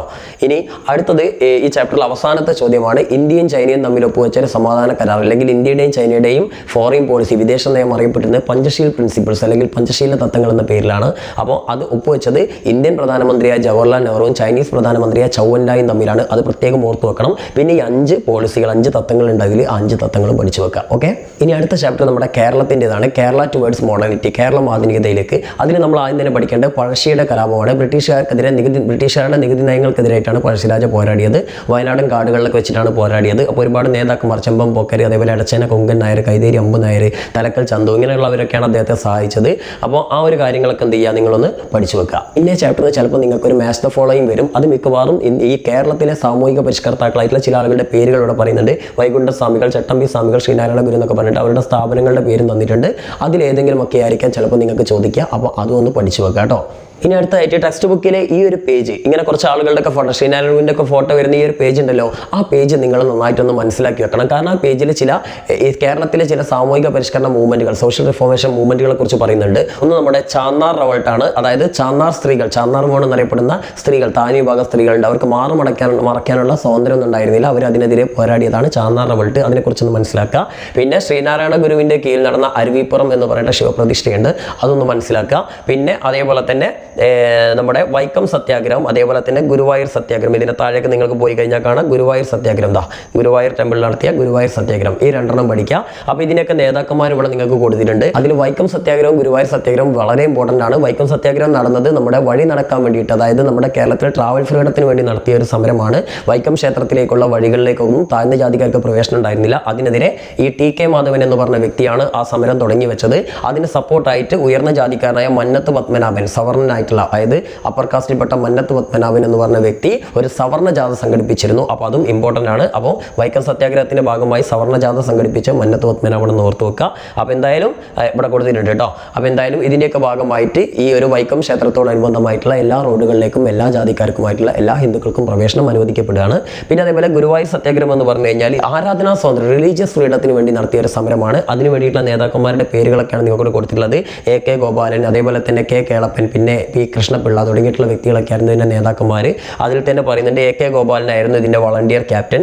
ഇങ്ങനെയുള്ള കാര്യങ്ങളൊക്കെ, അതേപോലെ ലാത്തി ചാർജിൽ അന്ന് പരിക്കേറ്റത് പി. കൃഷ്ണപിള്ളക്കായിരുന്നു. ഇങ്ങനെയുള്ള കാര്യങ്ങളൊക്കെ ഒന്ന് മനസ്സിലാക്കി വെക്കുക. ഓക്കെ, അടുത്തായിട്ട് മക്കളെ നമുക്ക് പഠിക്കാനുള്ള സ്റ്റേറ്റ് ആൻഡ് പൊളിറ്റിക്കൽ സയൻസ്, അതായത് രാഷ്ട്രവും രാഷ്ട്രാന്തര ശാസ്ത്രവും എന്ന് പറഞ്ഞ ചാപ്റ്ററാണ്. വളരെ ഇമ്പോർട്ടൻറ്റ് ചാപ്റ്ററാണ്. ആ ചാപ്റ്റർ നമ്മൾ ആദ്യം തന്നെ പഠിക്കേണ്ടത് ഒരു സ്റ്റേറ്റ്, ഒരു രാഷ്ട്രത്തിനുണ്ടായിരിക്കേണ്ട ബേസിക് ഫാക്ടേഴ്സ്, അടിസ്ഥാന ഘടകങ്ങൾ എന്തൊക്കെയാണെന്നാണ്.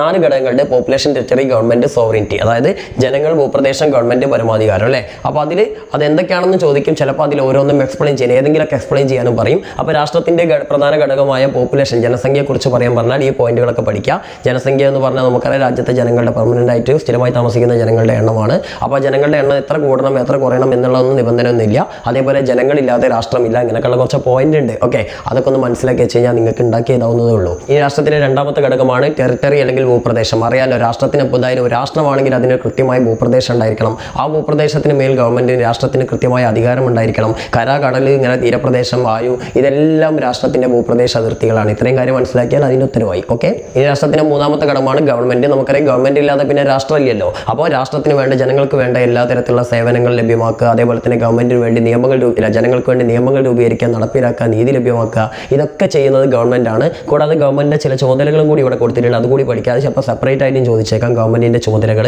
അപ്പോൾ ക്രമസമാധാന പരിപാലനം, അതായത് മെയിൻറ്റെയിൻ ലോ ആൻഡ് ഓർഡർ, അതേപോലെ തന്നെ എംപ്ലോയ്മെന്റ് ഓപ്പർച്യൂണിറ്റീസ്, അതായത് തൊഴിലവസരങ്ങൾ ലഭ്യമാക്കുക, പിന്നെ ഡെവലപ്മെന്റ് നൽകുക, അതേപോലെ വെൽഫെയർ ആക്ടിവിറ്റീസ്, അതായത് ക്ഷേമപ്രവർത്തനങ്ങൾ നടത്തുക, ഇതൊക്കെ ഗവൺമെന്റിന്റെ ചുമതലയാണ്. അപ്പോൾ അതൊക്കെ ഒന്ന് മനസ്സിലാക്കി വെക്കട്ടോ. ഇനി രാഷ്ട്രത്തിന്റെ അവസാനത്തെ ഘടകമാണ് സോവറിറ്റി അഥവാ പരമാധികാരം. സംഭവം വേറെ ഒന്നല്ല, ഒരു രാജ്യത്തിനകത്തും പുറത്ത് നടക്കുന്ന, വിദേശത്തും അതേപോലെ തന്നെ സ്വദേശത്തും അല്ലെങ്കിൽ രാജ്യത്തിന്റെ ബൗണ്ടറിക്കകത്തും പുറത്തുമുള്ള കാര്യങ്ങളിൽ സ്വതന്ത്രമായി തീരുമാനമെടുക്കാനുള്ള രാജ്യത്തിന്റെ അധികാരമാണ് സോവറിറ്റി അല്ലെങ്കിൽ പരമാധികാരം. ഇത് 2 ടൈപ്പ് ഉണ്ട്, ഇന്റേണൽ, എക്സ്റ്റേണൽ. അതായത് ബാഹ്യതലത്തിലുള്ളതുകൊണ്ട് അതേപോലെ തന്നെ ആഭ്യന്തര തലത്തിലുണ്ട്. ഇന്റേണൽ അല്ലെങ്കിൽ ആഭ്യന്തര തലം എന്ന് പറഞ്ഞാൽ സംഭവം വേറെ ഒന്നല്ല, ഒരു രാജ്യത്തിനകത്തുള്ള കാര്യങ്ങൾ സ്വതന്ത്രമായി തീരുമാനമെടുക്കാനുള്ള ഗവൺമെന്റിന്റെ അധികാരമാണ് അല്ലെങ്കിൽ രാഷ്ട്രത്തിന്റെ അധികാരമാണ് ഇന്റേണൽ. എന്നാൽ ബാഹ്യതലം അല്ലെങ്കിൽ നമ്മുടെ എക്സ്റ്റേണൽ എന്ന് പറഞ്ഞാൽ രാജ്യത്തിന്റെ വിദേശ കാര്യങ്ങളിൽ അല്ലെങ്കിൽ രാജ്യത്തിന് പുറത്തുള്ള കാര്യങ്ങളിൽ, അന്താരാഷ്ട്ര കാര്യങ്ങളിൽ തീരുമാനമെടുക്കാനുള്ള ഗവൺമെന്റിന്റെ അധികാരം. ഓക്കെ, അതാണ് അന്താരാഷ്ട്ര തലം അല്ലെങ്കിൽ ആഭ്യന്തര തലം അല്ല ബാഹ്യതലം എന്ന് പറയുന്നത്. ഓക്കെ, അപ്പോൾ ഈ കാര്യങ്ങളൊക്കെ ഒന്ന് പഠിച്ചു വെക്കാം കേട്ടോ. ഇനി അടുത്ത് വരാൻ സാധ്യതയുള്ള ഒരു ചോദ്യമാണ് ഗവൺമെന്റിന്റെ അല്ലെങ്കിൽ രാഷ്ട്രത്തിന്റെ വിവേചനപരവും അതേപോലെ തന്നെ നമ്മുടെ നിർബന്ധിതവും, അതായത് ഡിസ്ക്രിഷണറി ഒബ്ലിഗേറ്ററി ഫംഗ്ഷൻസ് തമ്മിൽ കമ്പയർ ചെയ്യാനോ അല്ലെങ്കിൽ ഇതിൽ ഏതെങ്കിലും ഒരു ഫംഗ്ഷൻ ചോദിച്ചിട്ട് അതിന്റെ ഉദാഹരണങ്ങൾ കണ്ടെത്താനൊക്കെ. അപ്പോൾ ഈ കമ്പൾസറി അല്ലെങ്കിൽ നിർബന്ധിത ചുമതലകൾ എന്ന് പറഞ്ഞാൽ രാഷ്ട്രം നിർബന്ധമായിട്ടും ചെയ്യേണ്ട ചുമതലകളാണ്. അപ്പോൾ അതിന്റെ എക്സാമ്പിൾസ് ഒക്കെ ഇവിടെ കൊടുത്തിട്ടുണ്ട്. ബൗണ്ടറി സംരക്ഷിക്കുക, അതേപോലെ തന്നെ ലോ ആൻഡ് ഓർഡർ സംരക്ഷിക്കുക, പൗരാവകാശങ്ങൾ സംരക്ഷിക്കുക, നീതി നടപ്പിലാക്കുക, ഇങ്ങനെയൊക്കെയുള്ള കുറച്ച് കാര്യങ്ങൾ പറയുന്നുണ്ട്. എന്നാൽ രാഷ്ട്രത്തിന് സാമ്പത്തിക ശേഷി ഉണ്ടെങ്കിൽ മാത്രം ചെയ്യാവുന്ന അധികാരങ്ങളാണ് ഡിസ്ക്രിഷണറി അല്ലെങ്കിൽ വിവേചനപരം. അപ്പോൾ അതിന്റെ എക്സാമ്പിളാണ് ഇവിടെ കൊടുത്തിട്ടുള്ളത്. ഹെൽത്ത് സംരക്ഷിക്കുക, അതേപോലെ തന്നെ എഡ്യൂക്കേഷൻ എല്ലാവർക്കും ലഭ്യമാക്കുക, ഇങ്ങനെയൊക്കെയുള്ള കാര്യങ്ങൾ. അപ്പോൾ ഈ പോയിന്റുകൾ ഉദാഹരണങ്ങളും പഠിക്കണം, അതേപോലെ തന്നെ അത് എന്താണെന്നും പഠിക്കണം. എന്താണെന്ന് ഈ പാരഗ്രാഫിലുണ്ട്. ഇപ്പോൾ ഞാൻ പറഞ്ഞ കാര്യം മനസ്സിലാക്കി സ്വന്തമായിട്ട് ഉണ്ടാക്കി എഴുതിയാൽ മതി. ഈ ചാപ്റ്ററിന് അവസാനമായിട്ട് നിങ്ങൾ പഠിക്കേണ്ടത് സിറ്റിസണും സിറ്റിസൺഷിപ്പും, അതായത് പൗരനും പൗരത്വം തമ്മിലുള്ള ബന്ധമാണ്. പൗരത്വം എന്ന് പറഞ്ഞു കഴിഞ്ഞാൽ നമുക്കറിയാം, സിറ്റിസൺഷിപ്പ് എന്ന് പറഞ്ഞാൽ ഒരു രാജ്യത്തെ വ്യക്തികൾക്ക് സ്വതന്ത്രമായിട്ട് ലഭിക്കുന്ന ഒരു അംഗീകാരം, ഒരു അംഗത്വമാണ് നമുക്കെന്ത് ഈ ഒരു പൗരത്വം അല്ലെങ്കിൽ സിറ്റിസൺഷിപ്പ് എന്ന് പറയാം. അത് 2 ടൈപ്പ് ഉണ്ട്, നാച്ചുറൽ പിന്നെ അക്വയേർഡ്. അതായത് ആർജിത പൗരത്വവും അതേപോലെ തന്നെ സ്വാഭാവിക പൗരത്വവും. ആർജിതം എന്ന് പറഞ്ഞു കഴിഞ്ഞാൽ ഒരു രാജ്യത്തെ നിയമങ്ങളൊക്കെ അനുസരിക്കുന്നതിൻ്റെ ഭാഗമായിട്ട് രാജ്യം ഒരു വ്യക്തിക്ക് കൊടുക്കുന്ന പൗരത്വമാണ്. സ്വാഭാവികം അല്ലെങ്കിൽ നാച്ചുറൽ എന്ന് പറഞ്ഞു കഴിഞ്ഞാൽ നമ്മളൊക്കെ കിട്ടിയ പോലെ തന്നെ ജനനത്തിൻ്റെ ഫലമായിട്ട് ഒരു രാജ്യത്ത് ജനിക്കുന്നതിൻ്റെ ഫലമായിട്ട് നാച്ചുറലായിട്ട് കിട്ടുന്ന പൗരത്വമാണ് അല്ലേ. അപ്പോൾ അതൊക്കെ ഒന്ന് പഠിച്ചു വെക്കാം കേട്ടോ. അടുത്തതായിട്ട് പഠിക്കാനുള്ളത് സിവിക് കോൺഷ്യസ്നസ്, അതായത് പൗരബോധം എന്ന് പറഞ്ഞിട്ടുള്ള ചാപ്റ്ററാണ്. ആ ചാപ്റ്ററിൽ നിന്ന് 3 മാർക്കിനെങ്ങാനാണ് ചോദ്യം വരുന്നത്. അപ്പോൾ അതിൽ നിന്ന് നിങ്ങൾക്ക് ചിലപ്പോൾ ചോദിക്കാം, പൗരബോധം വളർത്തിയെടുക്കുന്ന ഒരു പ്രധാന ഘടകമാണ് ഫാമിലി അല്ലെങ്കിൽ കുടുംബം. അതേപോലെ തന്നെ പൗരബോധം വളർത്തിയെടുക്കുന്ന മറ്റൊരു പ്രധാന ഘടകമാണ് വിദ്യാഭ്യാസം, അതായത് എഡ്യൂക്കേഷൻ. ഇതിൽ ഏതെങ്കിലും ഒന്ന് ചോദിച്ചിട്ട് പൗരബോധം വളർത്തിയെടുക്കുന്നതിൽ ഇതിനുള്ള പങ്ക് എന്താണെന്ന് ചോദിക്കും. അപ്പോൾ ഇതിനുള്ള ഒരു 2-3 പോയിന്റുകൾ പഠിക്കുക. അപ്പോൾ ഉദാഹരണത്തിന് കുടുംബത്തിലാണ് മുതിർന്നവരെ ബഹുമാനിക്കാൻ, സാമൂഹ്യ സേവനം, ഇതൊക്കെ കുടുംബത്തിലൂടെയാണ് ലഭിക്കുന്നത്. നിങ്ങളുടെ കാര്യങ്ങൾ പഠിക്കുക. ഇനി വിദ്യാഭ്യാസം വിദ്യാഭ്യാസത്തിൻ്റെ കാര്യമാണെങ്കിൽ മൂല്യാധിഷ്ഠിത വിദ്യാഭ്യാസത്തിലൂടെ പൗരബോധം ജനങ്ങളിലേക്ക് എത്തിക്കാൻ കഴിയും. പിന്നെ അതേപോലെ തന്നെ ശാസ്ത്രബോധം, മൂല്യബോധം, സഹിഷ്ണുത, നേതൃത്വ ഗുണം, പരിസ്ഥിതി ബോധം, ഇതൊക്കെ കിട്ടുന്നത് വിദ്യാഭ്യാസത്തിലൂടെയാണ്. ഇങ്ങനെയൊക്കെയുള്ള കുറച്ച് കാര്യങ്ങൾ പഠിച്ചപ്പോൾ 2-3 പോയിന്റുകൾ പഠിച്ചു വെച്ചാൽ മതി. ഓക്കെ, ഇതിൽ അവസാനത്തെ ചാപ്റ്റർ, അതായത് നമ്മുടെ 11ാമത്തെ ചാപ്റ്ററാണ് സോഷ്യോളജി വാർഡ് 5, അതായത് സമൂഹശാസ്ത്ര പഠനം എന്തിന് എന്നുള്ളത് അല്ലേ. അപ്പോൾ ആ ചാപ്റ്ററിൽ ഫസ്റ്റ് തന്നെ നിങ്ങൾക്ക് ചോദിക്കുക, ഈ സോഷ്യോളജി സമൂഹശാസ്ത്രം എന്ന് പറഞ്ഞിട്ടുള്ള സയൻസ് ഡെവലപ്പ് ചെയ്യാൻ കാരണമായിട്ടുള്ള 3 റവല്യൂഷൻസ്, 3 വിപ്ലവങ്ങൾ ഏതൊക്കെയാണെന്നാണ്? റിനൈസൻസ്, അതായത് നമ്മുടെ ശാസ്ത്ര വിപ്ലവം, അതേപോലെ തന്നെ ഫ്രഞ്ച് വിപ്ലവം, പിന്നെ ഇൻഡസ്ട്രിയൽ റവല്യൂഷൻ, അതായത് വ്യവസായ വിപ്ലവം. ഈ 3 വിപ്ലവത്തിന്റെ പേര് പഠിച്ചു വെച്ചാൽ 3 മാർക്കായിട്ടോ. നമ്മുടെ കഴിഞ്ഞ ചാപ്റ്ററിൽ, അതായത് സിവിക് കോൺഷ്യസ്നസ്, പൗരബോധം, അതിൻ്റെ ഒരു സ്ലൈഡ് ഇവിടെ വിട്ടുപോയിട്ടുണ്ട് പറയാൻ. ആ പൗരബോധം വളർത്തിയെടുക്കുന്നതിൽ സോഷ്യൽ സയൻസിന്റെ സാമൂഹിക ശാസ്ത്രം എന്ന് പറഞ്ഞാൽ നമ്മൾ പഠിക്കുന്ന ചാപ്റ്റർ ഉണ്ടല്ലോ, സാമൂഹിക ശാസ്ത്രം, അതിൻ്റെ പങ്കെന്താണ് എന്നുള്ളതിൻ്റെ ഉത്തരമാണ് ഇതിൽ. നിങ്ങളുടെ ടെസ്റ്റിൽ നോക്കിയാൽ കാണാം. അപ്പോൾ പൗരബോധം രൂപപ്പെടുത്തുന്നതിൽ നമ്മുടെ സോഷ്യൽ സയൻസ്, ഇവിടെ നിങ്ങൾക്ക് നോക്കിയാൽ കാണാം സോഷ്യൽ സയൻസ് പഠനത്തിന് എന്തെല്ലാം പ്രാധാന്യമുണ്ട് എന്നുള്ള ചോദ്യം വന്നാൽ ഇതിലൊരു 3 പോയിന്റ് പഠിച്ചു വെക്കാം കേട്ടോ. ഓക്കെ, ഇനി അടുത്തത് നമ്മുടെ വീണ്ടും ഈ ചാപ്റ്ററിലേക്ക് തന്നെ വരാം, സോഷ്യോളജി വാർഡ് 5, അതായത് സമൂഹശാസ്ത്രം എന്തിനുള്ള. അതിൽ സോഷ്യോളജി പഠിക്കാൻ, അതായത് സമൂഹശാസ്ത്രം പഠിക്കുന്നതിന് അല്ലെങ്കിൽ ഒരു സമൂഹത്തെക്കുറിച്ച് പഠിക്കുന്നതിന് വേണ്ടിയിട്ട് നമ്മൾ പല രീതികൾ അവലംബിക്കുന്നുണ്ട്. അതിൽ പ്രധാനപ്പെട്ട രീതിയാണ് ഒബ്സർവേഷൻ അല്ലെങ്കിൽ നിരീക്ഷണം. അപ്പോൾ ആ ഒബ്സർവേഷൻ അല്ലെങ്കിൽ നിരീക്ഷണത്തെക്കുറിച്ച് നിങ്ങൾക്ക് ചോദ്യം വരാൻ സാധ്യതയുണ്ട്. പ്രധാനമായിട്ടും 2 തരത്തിലുള്ള ഒബ്സർവേഷനാണ്. ഏതൊക്കെയാണ്? പാർട്ടിസിപ്പൻറ്റ്, പിന്നെ നോൺ പാർട്ടിസിപ്പൻറ്റ്, അതായത് പങ്കാളിത്തം, പങ്കാളിത്തരഹിതം. ഒരു സമൂഹത്തിൽ നമുക്ക് പഠിക്കേണ്ട ഒരു സമൂഹത്തിൽ താമസിച്ചുകൊണ്ട് അവരുടെ കാര്യങ്ങളൊക്കെ മനസ്സിലാക്കുന്നതാണ് പാർട്ടിസിപ്പൻറ്റ് അല്ലെങ്കിൽ പങ്കാളിത്തം. എല്ലാം പുറമേയുള്ള സോഴ്സുകളിലൂടെ നമ്മൾ മനസ്സിലാക്കുന്നതാണ് പങ്കാളിത്തരഹിതം അല്ലെങ്കിൽ നോൺ പാർട്ടിസിപ്പൻറ്റ്. അപ്പോൾ അതൊക്കെ ഡീറ്റെയിൽഡ് ആയിട്ട് ഇതിലുണ്ട്, അതൊന്ന് പഠിച്ച് മനസ്സിലാക്കുക. പിന്നെ അതേപോലെ തന്നെ സമൂഹത്തെക്കുറിച്ച് പഠിക്കാൻ വേണ്ടിയുള്ള സമൂഹശാസ്ത്രത്തിലെ മറ്റൊരു പഠന രീതിയാണ് നമ്മുടെ സോഷ്യൽ സർവേ എന്ന് പറയുന്നത്. അപ്പോൾ അതിൽ സാമ്പിൾ സർവേ, അതേപോലെ തന്നെ ക്വസ്റ്റ്യനെയർ, ചോദ്യാവലി തുടങ്ങിയിട്ടുള്ള ചില മെത്തഡുകളുണ്ട്. അതൊക്കെ ഒന്ന് മനസ്സിലാക്കി വെക്കട്ടോ. അപ്പം മക്കളെ, ഞാൻ വളരെ സ്പീഡിലാണ് പറഞ്ഞു പോയത്. ഞാൻ നിങ്ങൾക്ക് ഈ ഉത്തരങ്ങളൊക്കെ അറിയാമെന്നുള്ള പ്രതീക്ഷയിലാണ് ഇത്രയും സ്പീഡിൽ പറഞ്ഞു പോയത്. ഇനി ഉത്തരങ്ങൾ അറിയാത്തവരുണ്ടെങ്കിൽ ഇതിൻ്റെയൊക്കെ സെപ്പറേറ്റ് വീഡിയോകൾ നമ്മൾ ഓൾറെഡി പണ്ടേ ചെയ്തിട്ടുണ്ട്. ആ വീഡിയോകൾ നോക്കാം. അതല്ലെങ്കിൽ നിങ്ങൾക്ക് ടെക്സ്റ്റ് ബുക്ക് നോക്കി ഡയറക്റ്റ് പഠിക്കാം. കാരണം ക്ലാസ് എടുത്ത് പോകാനുള്ള ടൈമില്ല. പിന്നെ ഒരുപാട് ലെങ്ത്, ഇപ്പം തന്നെ വീഡിയോ കുറച്ച് ലെങ്ത് ആയിട്ടുണ്ടാവും. ഇനിയും ഒരുപാട് ലെങ്ത് ആയാൽ നിങ്ങൾക്ക് ബോറടിക്കും. അതുകൊണ്ടാണ് പെട്ടെന്ന് ഉത്തരങ്ങളൊക്കെ പറഞ്ഞു പോയത്. അപ്പോൾ ഈ ചോദ്യങ്ങൾ പെട്ടെന്ന് തന്നെ നോട്ട് ചെയ്തിട്ട് പഠിച്ചു തുടങ്ങിക്കോളൂ. എന്തായാലും ഫുൾ മാർക്ക് തന്നെ കിട്ടുമെന്ന് നമുക്ക് പ്രതീക്ഷിക്കാം. അപ്പോൾ ഇതുപോലെ തന്നെ ജോഗ്രഫിയുടെ ഒരു സ്ലൈഡ് കൂടി നമുക്ക് ചെയ്യാം. അപ്പോൾ അതുവരെ എല്ലാവർക്കും ഓൾ ദ ബെസ്റ്റ്.